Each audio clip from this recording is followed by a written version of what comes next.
Parole humanitaire. Instruction. Étape par étape. Allez à https://www.uci.gov/chnv.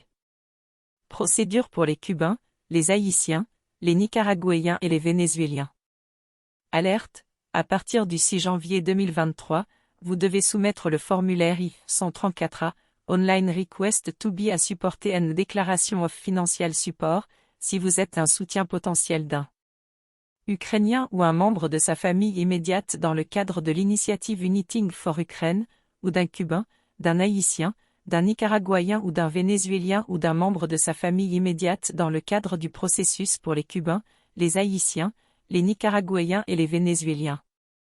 Vous ne devez pas remplir le formulaire I-134, déclaration de soutien financier, si vous êtes un soutien. Admissibilité. Enfant non accompagné. Qui peut être un soutien? Étape de la procédure. Ce à quoi il faut s'attendre après le dépôt du formulaire I-134A. Après la libération conditionnelle du bénéficiaire aux États-Unis. Contactez l'UCI au sujet du formulaire I-134A. Ressources pour les victimes d'abus, de violence ou d'exploitation. Protégez-vous des escroqueries en matière d'immigration. Lien connexe. Admissibilité. Supporter. Un individu qui détient un statut légal aux États-Unis ou qui est un libéré sur parole ou un bénéficiaire d'une action différée ou d'un départ forcé différé, DED, qui a passé une enquête de sécurité et d'antécédents et qui a démontré des ressources financières suffisantes pour recevoir, entretenir et soutenir la ou les personnes qu'il s'engage à soutenir pour la durée de leur séjour aux États-Unis. Voici quelques exemples de personnes qui répondent à l'exigence de soutien.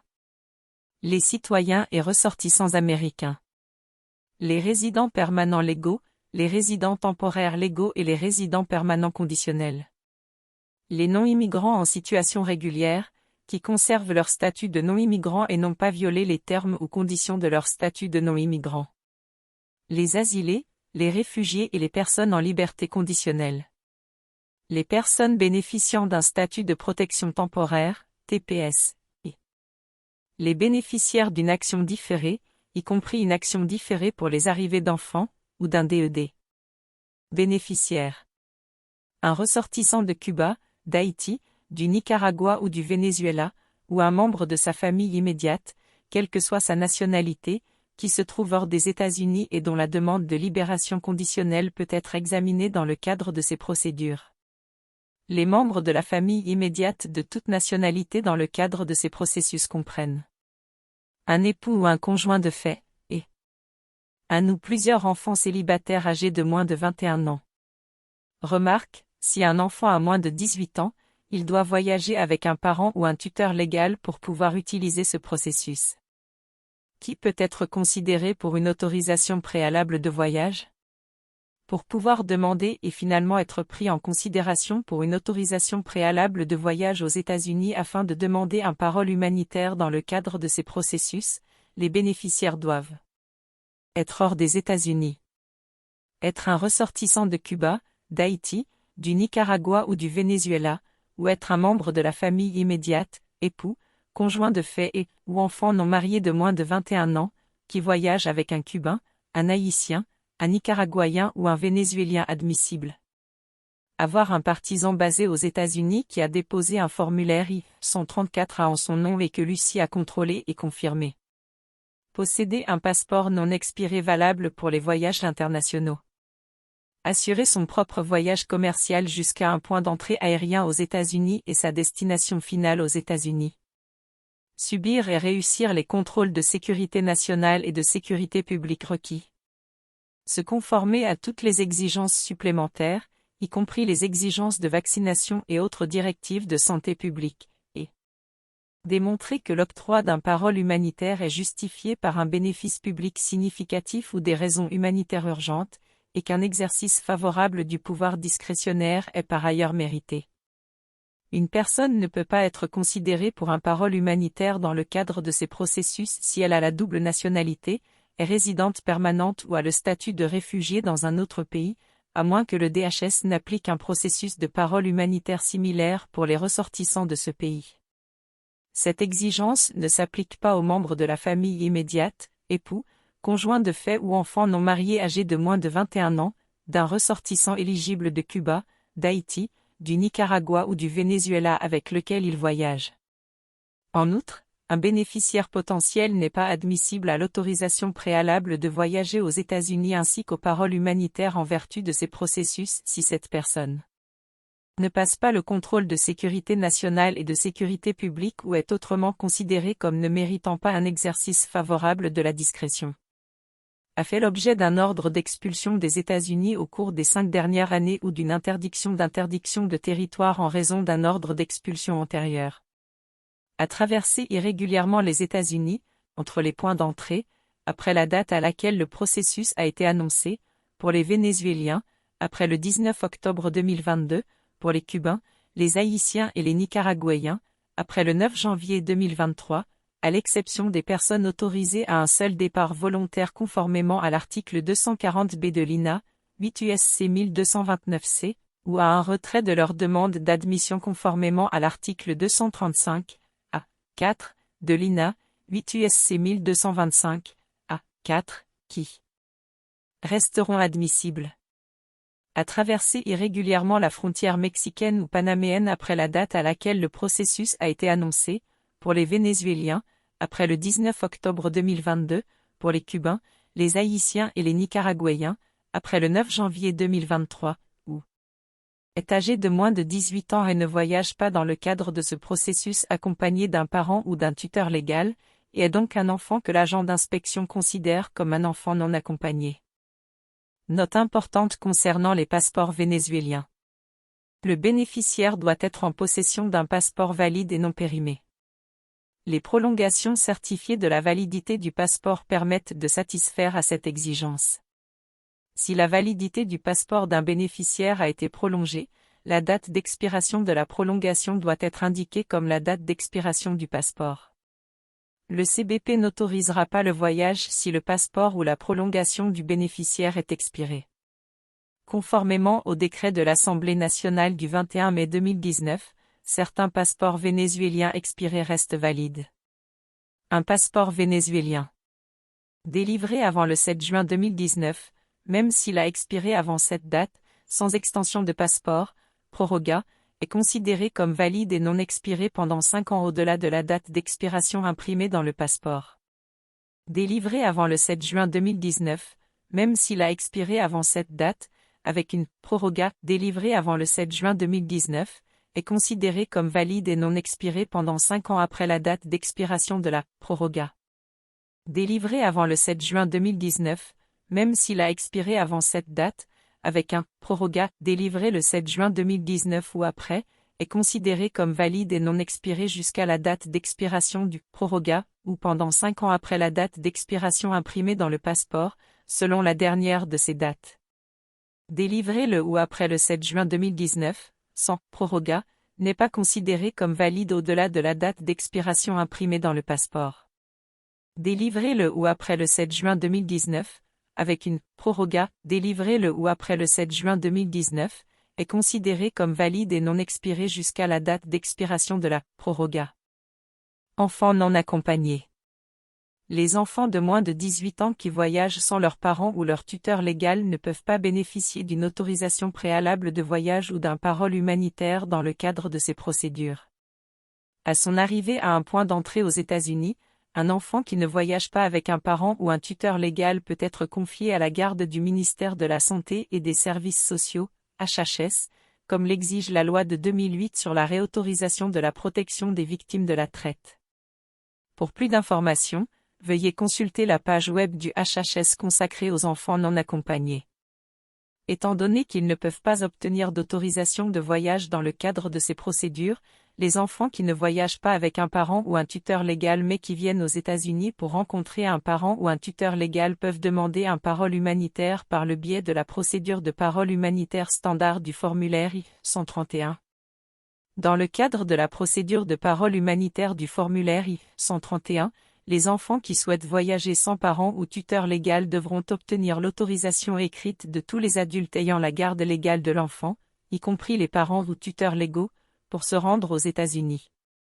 Les preuves à joindre au formulaire I-131 devront inclure la durée du séjour aux États-Unis et la preuve de la relation entre l'enfant et le parent ou le tuteur légal aux États-Unis. Si le tuteur légal fournit l'autorisation écrite, le demandeur doit inclure une preuve de la tutelle légale délivrée par une autorité gouvernementale. En outre, la demande doit inclure une déclaration sur la relation de l'enfant avec la personne qui dépose le formulaire I-131, et si elle a l'intention de fournir des soins et la garde de l'enfant aux États-Unis ou de réunir l'enfant avec un parent ou un tuteur légal aux États-Unis.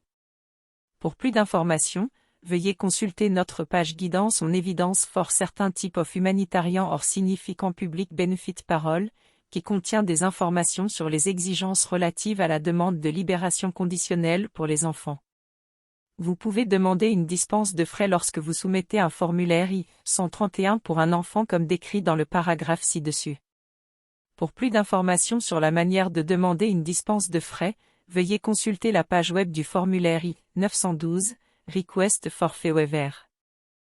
Qui peut être un sponsor?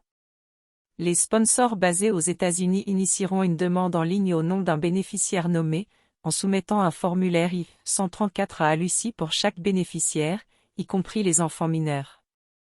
Les sponsors peuvent être des individus qui déposent leur demande indépendamment, avec d'autres individus ou au nom d'organisations, d'entreprises ou d'autres entités. Il n'y a pas de frais à payer pour déposer le formulaire I-134A. Le sponsor sera contrôlé par le gouvernement américain pour le protéger contre l'exploitation et les abus et pour s'assurer qu'il est capable de soutenir financièrement le bénéficiaire qu'il accepte de soutenir. Pour servir en tant que supporté, un individu ou un individu représentant une entité doit être un citoyen, un ressortissant ou un résident permanent légal des États-Unis, détenir un statut légal aux États-Unis, tel que le statut de protection temporaire ou l'asile, ou être un libéré sur parole ou un bénéficiaire de l'action différée ou du départ forcé différé. Passer un contrôle de sécurité et d'antécédents, notamment en ce qui concerne la sécurité publique, la sécurité nationale, la traite des êtres humains et l'exploitation. Démontrer des ressources financières suffisantes pour accueillir, entretenir et soutenir là où les personnes qu'il accepte de soutenir pendant la durée de leur période de libération conditionnelle.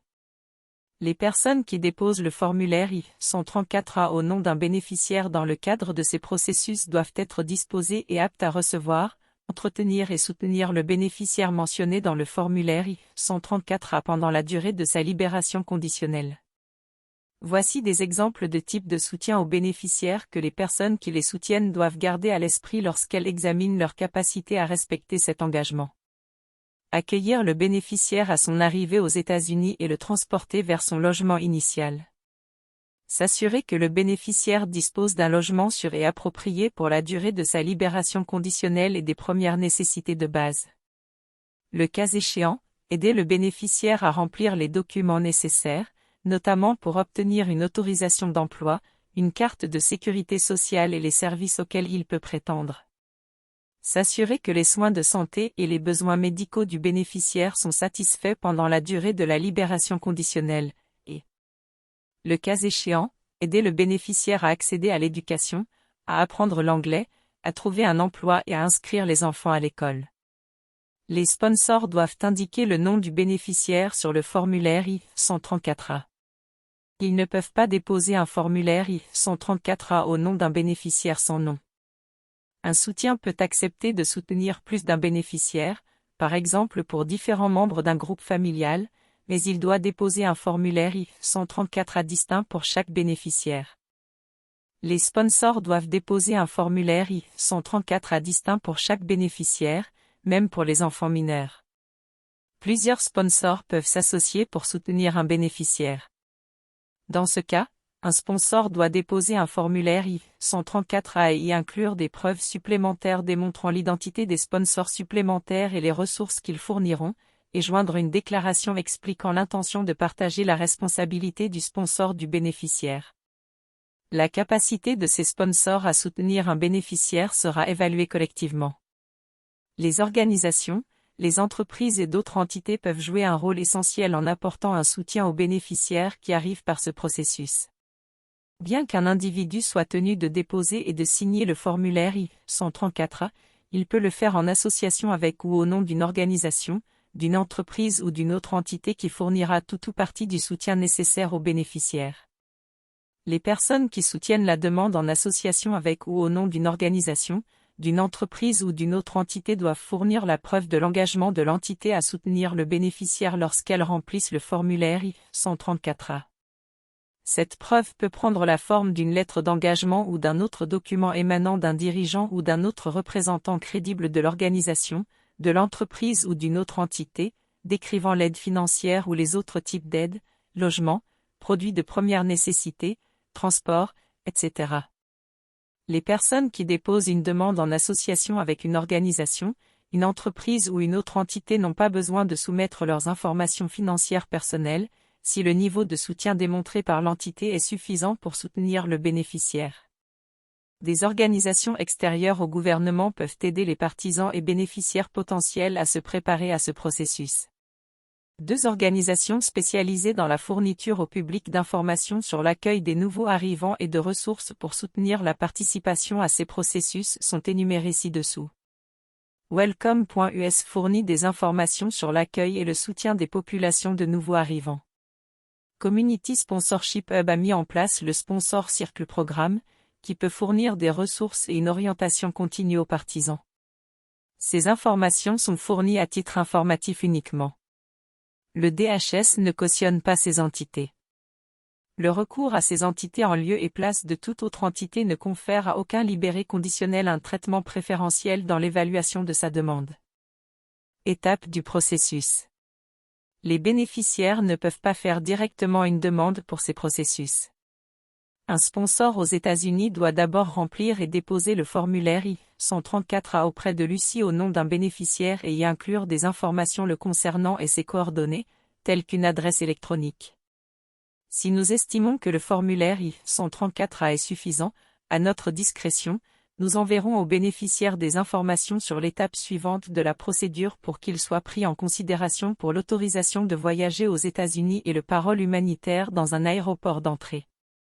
Une fois que les bénéficiaires ont reçu leur autorisation de voyage, ils doivent prendre des dispositions pour prendre un vol direct vers leur destination finale aux États-Unis.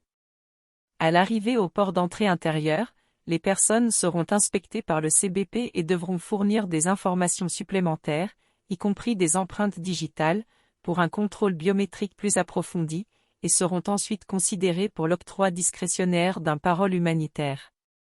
Les personnes qui tentent d'entrer aux États-Unis par les ports d'entrée terrestres ne seront pas prises en considération pour un parole humanitaire dans le cadre de ce processus et se verront généralement refuser l'entrée. Les principales étapes de la procédure sont les suivantes. Étape 1. Soutien financier. Un sponsor basé aux États-Unis soumettra un formulaire I-134A, Online Request to be a supported and Declaration of Financial Support, à Lucie par le biais du portail web MyUSCIS pour lancer le processus. Le formulaire I-134A identifie et recueille des informations sur le sponsor et le bénéficiaire. Le sponsor doit soumettre un formulaire I-134A distinct pour chaque bénéficiaire qu'il souhaite soutenir, y compris les membres de la famille immédiate et les enfants mineurs.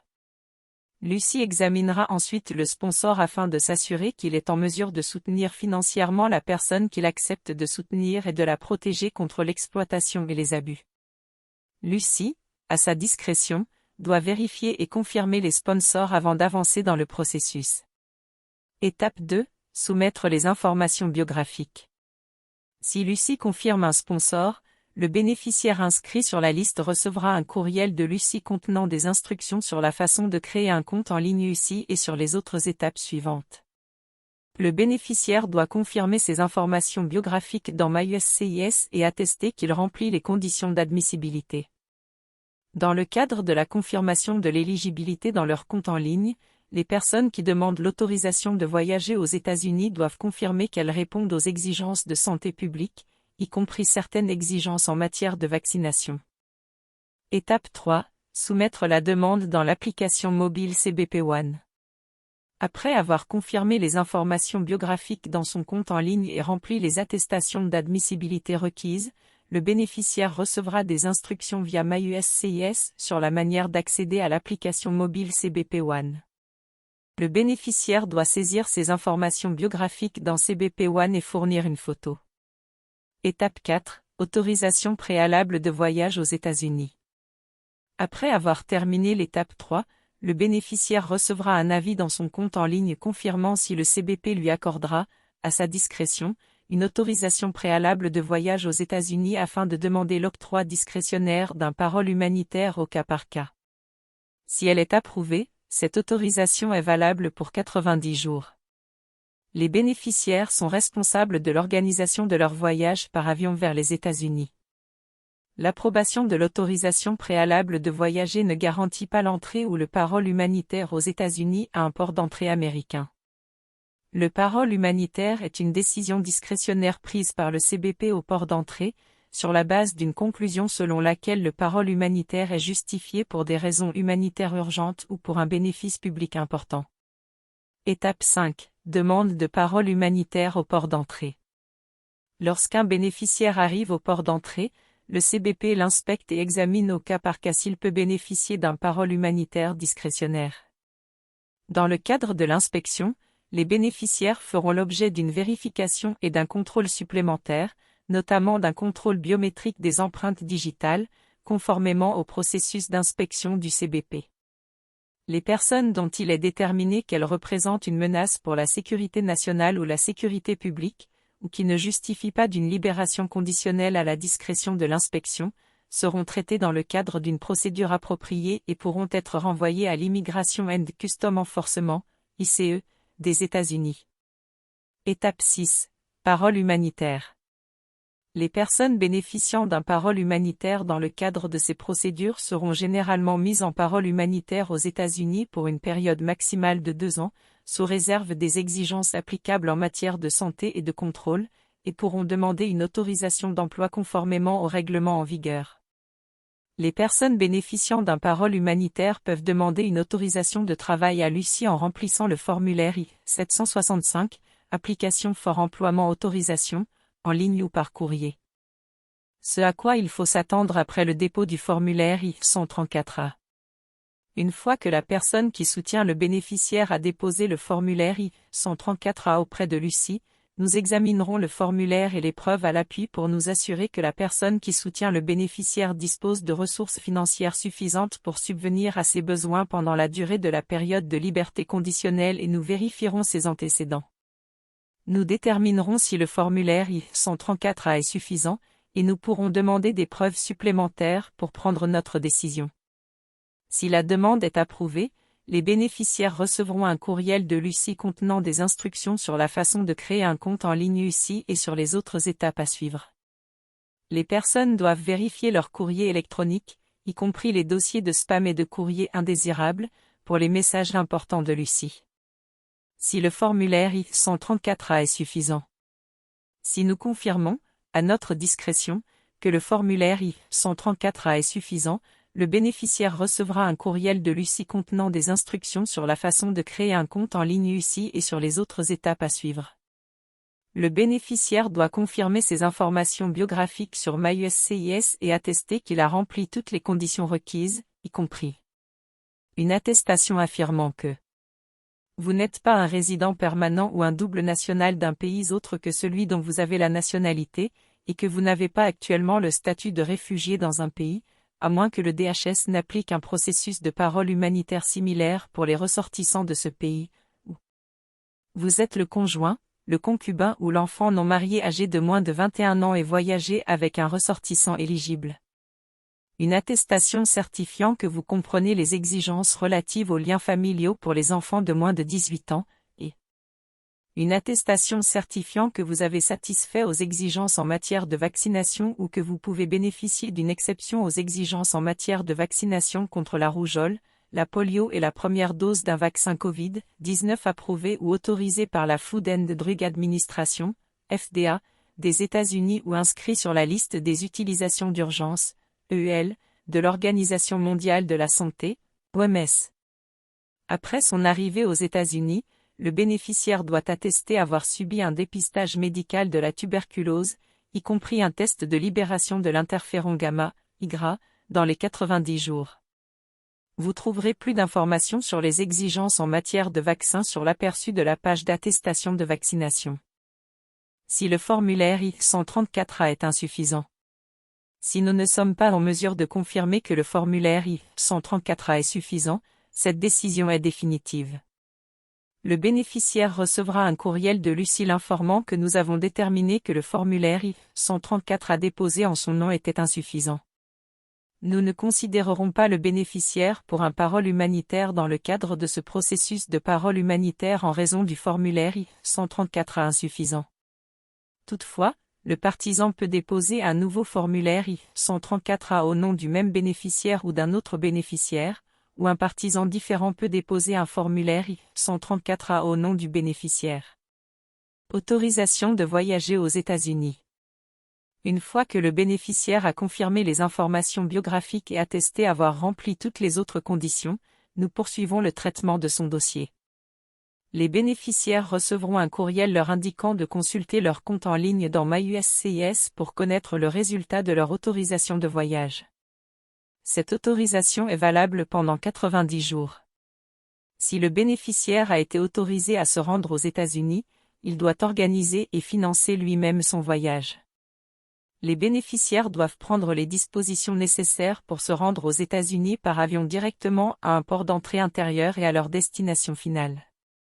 Après le parole humanitaire du bénéficiaire aux États-Unis.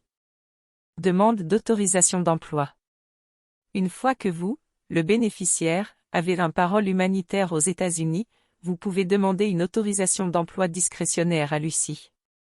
Pour demander un document d'autorisation d'emploi, EAD, vous devez soumettre le formulaire I-765, application for emploiement autorisation, en utilisant le code de catégorie, C11, avec les frais requis ou demander une dispense de frais.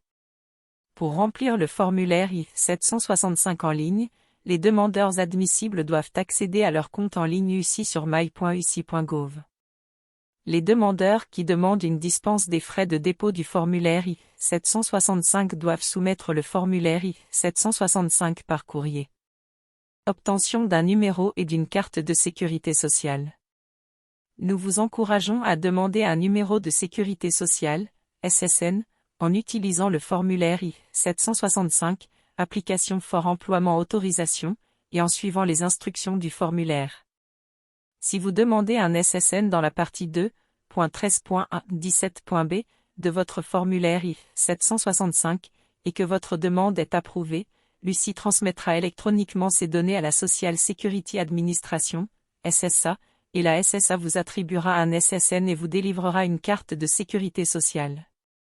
La SSA vous enverra votre carte de sécurité sociale directement à l'adresse que vous avez indiquée sur le formulaire I-765.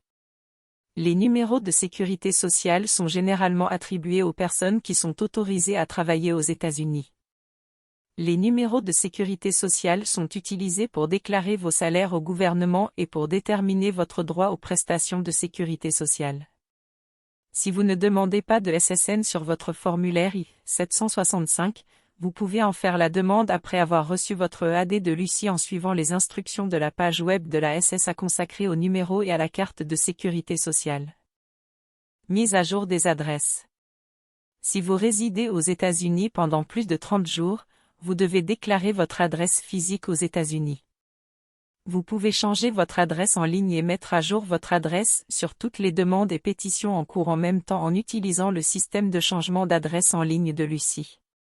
Vous devez signaler un changement d'adresse dans les 10 jours suivant votre déménagement aux États-Unis ou dans ces territoires.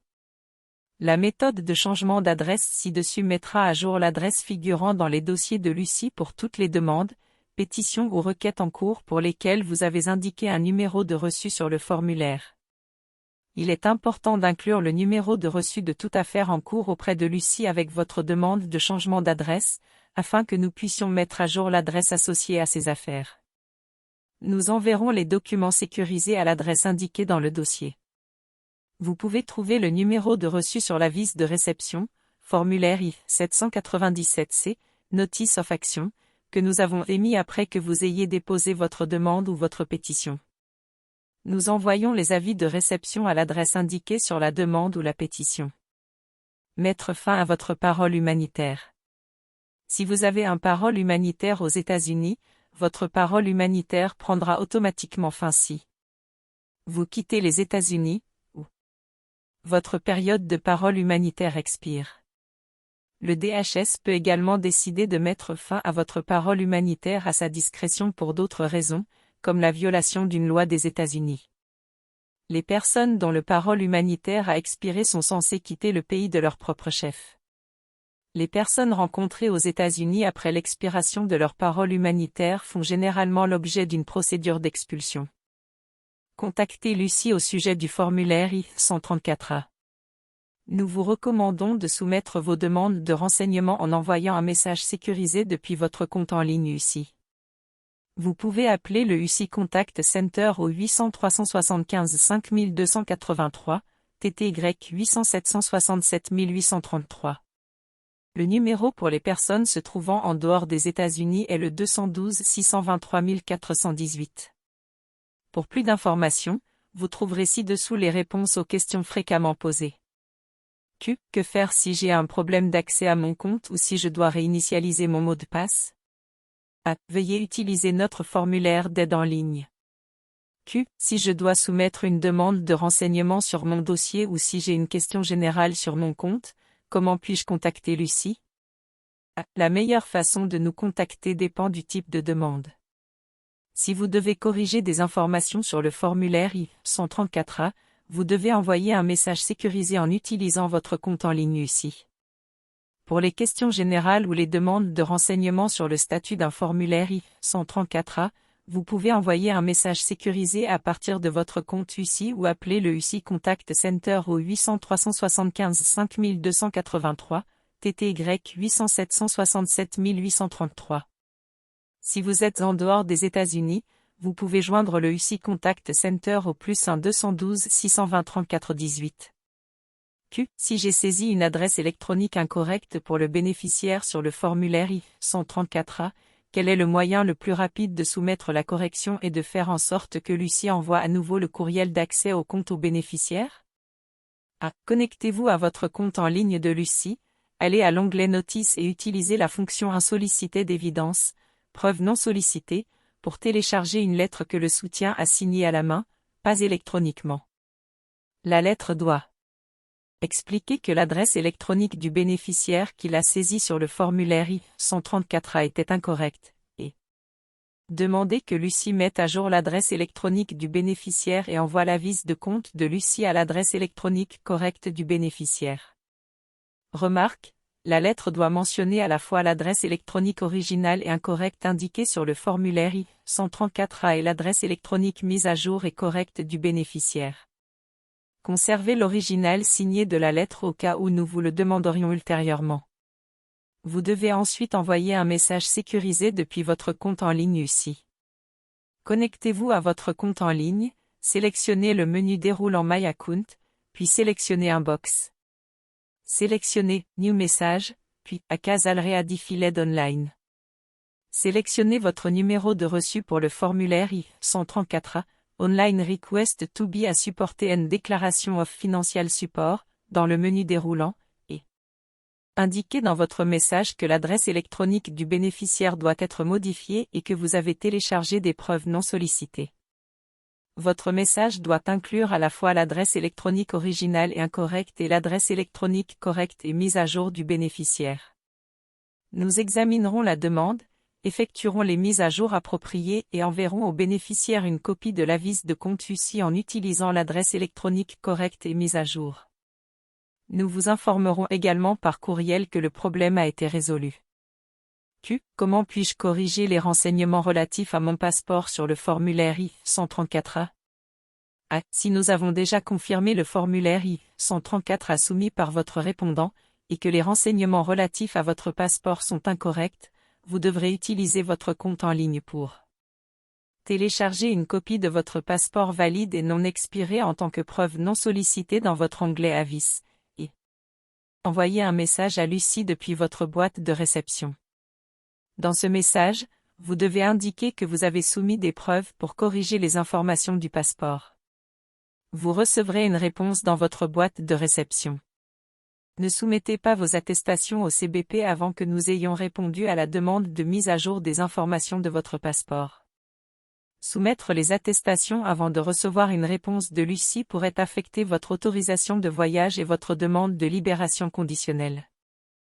Lucie a confirmé mon formulaire I-134A, mais vous n'avez pas encore contacté mon bénéficiaire. Que dois-je faire? Si votre bénéficiaire n'a pas reçu les notifications par courrier électronique, vous devez revoir le formulaire I-134A et vous assurer que vous avez fourni la bonne adresse électronique.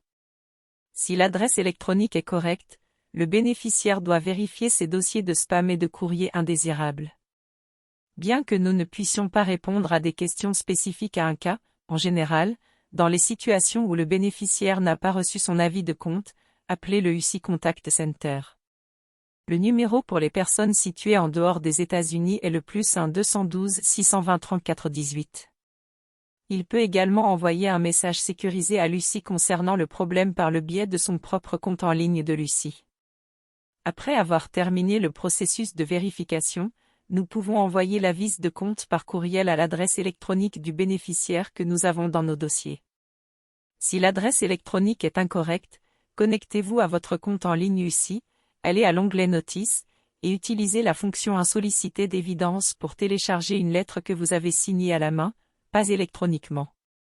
La lettre doit expliquer que l'adresse électronique du bénéficiaire que vous avez saisie sur le formulaire I-134A était incorrecte, et demander que Lucie mette à jour l'adresse électronique du bénéficiaire et envoie l'avis de compte de Lucie à l'adresse électronique correcte du bénéficiaire. Remarque, votre lettre doit mentionner à la fois l'adresse électronique originale et incorrecte indiquée sur le formulaire I-134A et l'adresse électronique mise à jour et correcte du bénéficiaire. Vous devez également conserver l'original signé de la lettre au cas où nous vous le demanderions ultérieurement. Si un bénéficiaire ne trouve toujours pas les avis, il doit appeler le UC Contact Center au 800 375 5283. Le numéro pour les personnes se trouvant en dehors des États-Unis est le +1 212 620 34 18. Ressources pour les victimes d'abus, de violence ou d'exploitation. Veuillez noter que les bénéficiaires ne sont pas obligés de rembourser, de travailler pour, de servir, d'épouser ou de compenser de toute autre manière leur soutien en échange du dépôt du formulaire I-134A en leur nom ou de leur soutien financier pendant leur séjour aux États-Unis. L'accès à ces procédures est gratuit. Ni le soutien ni le bénéficiaire ne sont tenus de payer des frais au gouvernement américain pour le formulaire I-134A. Méfiez-vous des escroqueries ou de l'exploitation potentielle par toute personne qui demande de l'argent lié au formulaire I-134A ou à la participation à ces processus. Le DHS recommande les actions suivantes pour éviter les situations d'intimidation. Évitez les individus qui promettent de vous faire entrer rapidement aux États-Unis si vous payez une somme d'argent exorbitante. Gardez votre passeport et vos autres documents d'identité en votre possession à tout moment.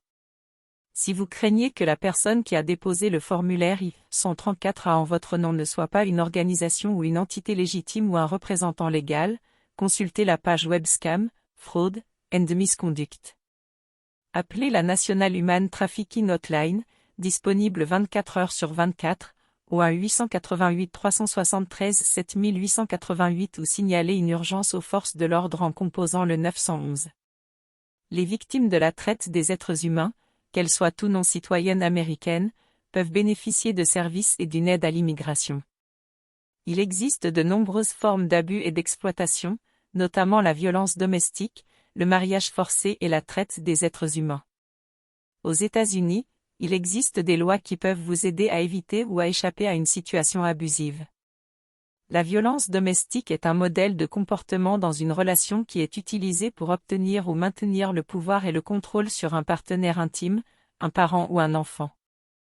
La violence domestique peut impliquer des menaces ou des abus physiques, sexuels, émotionnels, financiers ou psychologiques. Le mariage forcé est un mariage qui a lieu sans le consentement de l'une ou des deux personnes concernées. Le consentement signifie que vous avez donné votre accord complet, libre et éclairé pour épouser votre futur conjoint et pour le moment du mariage. Le mariage forcé peut se produire lorsque des membres de la famille ou d'autres personnes ont recours à la violence physique ou émotionnelle, à des menaces ou à la tromperie pour vous forcer à vous marier sans votre consentement. Pour de plus amples informations sur le mariage forcé, veuillez consulter la page web Mariage forcé. La traite des êtres humains consiste à exploiter une personne pour la contraindre à un acte sexuel commercial ou à un travail forcé. En général, cette exploitation doit impliquer la force, la fraude ou la coercition pour être considérée comme une traite des êtres humains. Toutefois, si une personne de moins de 18 ans est incitée à accomplir un acte sexuel commercial, cela est considéré comme de la traite des êtres humains même s'il n'y a pas de force, de fraude ou de coercition.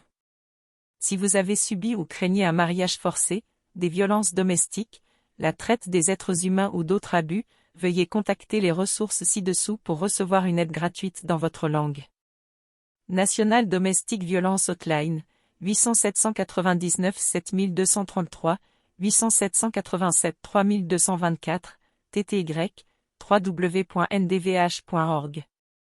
Centre national pour les enfants disparus et exploités, 800 843 5678, www.missynkid.com. Centre national pour les victimes de la criminalité, 800 394 2255, 800 211 7996, TTY, www.victimesofcrime.org. National Human Trafficking Hotline, 888 373 7888, texte, 233 733. Protégez-vous contre les escroqueries en matière d'immigration. Nous ne voulons pas que vous soyez victime d'une escroquerie à l'immigration. Si vous avez besoin de conseils juridiques en matière d'immigration, assurez-vous que la personne qui vous aide est autorisée à donner des conseils juridiques. Seul un avocat ou un représentant accrédité travaillant pour une organisation reconnue par le ministère de la Justice peut vous donner des conseils juridiques. Consultez la page Éviter les escroqueries pour obtenir des informations et des ressources. Voici quelques escroqueries courantes dont il faut se méfier. Les usurpateurs d'identité du gouvernement. Méfiez-vous des personnes qui se font passer pour des fonctionnaires de Lucie. Lucie ne vous contactera que par les voies officielles du gouvernement et ne vous contactera pas par le biais de vos comptes personnels de médias sociaux, tels que Facebook, Twitter, LinkedIn, etc. Offre de soutien trompeuse. Méfiez-vous des personnes qui tentent de vous contacter en ligne ou par le biais de vos comptes de médias sociaux pour vous proposer d'être votre soutien ou de vous mettre en relation avec un soutien en échange d'honoraires ou d'une autre forme de compensation. De même, méfiez-vous des individus qui cherchent à obtenir des informations biographiques de votre part, comme votre numéro de passeport ou votre date de naissance, par le biais de vos comptes de médias sociaux, pour proposer de vous soutenir en vue d'un parole humanitaire. Les sponsors doivent être en mesure d'apporter un soutien financier aux bénéficiaires pour une période de parole humanitaire pouvant aller jusqu'à 2 ans. Les bénéficiaires ne sont pas obligés de rembourser, de travailler pour, de servir, d'épouser ou d'indemniser de quelque manière que ce soit la personne qui les soutient en échange de la soumission par cette dernière du formulaire I-134, Online Request to be a supported and Declaration of Financial Support, en leur nom ou de la fourniture d'un soutien financier pendant leur séjour aux États-Unis. Vous trouverez plus d'informations sur l'exploitation et les abus potentiels dans le guide Comprendre vos droits. Site web frauduleux. Certains sites web prétendent être affiliés à Lucie et offrent des conseils étape par étape pour remplir une demande ou une pétition de Lucie. Assurez-vous que les informations proviennent de uci.gov, dhs.gov, ou sont affiliées à uci.gov. Assurez-vous que l'adresse du site web se termine par .gov. Paiement par téléphone ou par courriel, Lucie ne vous demandera jamais de transférer de l'argent à un individu. Nous n'acceptons pas les cartes Western Union, MoneyGram, PayPal ou les cartes cadeaux pour le paiement des frais d'immigration. De plus, nous ne vous demanderons jamais de payer des frais à une personne par téléphone ou par courriel. Notario publico et praticien non autorisé du droit de l'immigration. Aux États-Unis, un notario publico n'est pas autorisé à vous fournir des services juridiques liés aux prestations d'immigration. Seul un avocat ou un représentant accrédité travaillant pour une organisation reconnue par le Department of Justice, DOJ, peut vous donner des conseils juridiques. Pour plus d'informations sur la recherche de services juridiques, consultez notre site web.